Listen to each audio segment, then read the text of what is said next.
Kailan ba pwedeng i-rescue ng LGU ang minor sa kalsada o bahay? So attorney, kailan ba pwedeng mag-rescue ang LGU sa mga bata? Kailan legal na kunin ang mga bata sa kalsada o sa isang bahay? So hindi po basta-basta 'yan, no? Because may parental authority pa rin ng mga magulang. Okay?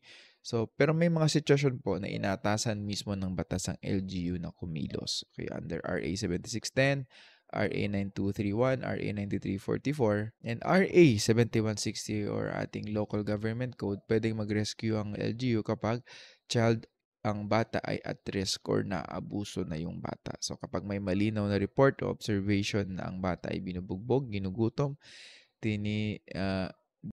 bina-violate yung karapatan niya, no?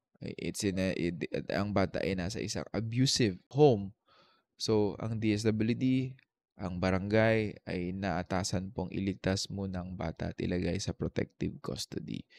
Pangalawa, kapag mayroon na pong child labor or nagiging street children na sila at exploited na yung bata, kapag ang bata ay ginamit sa sindikato para mamalimos, no?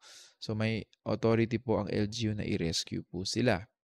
And then kapag sila po, pangatlo, no, kapag sila po ay children conflict with the law or under RA 9344, kapag ang bata ay naabutan sa aktong gumagawa ng krimen, dapat i-turn over agad sa LGU social worker. At hindi po basta-basta ikulong yan kasi po bawal. Okay, bahagi po ito ng rescue process.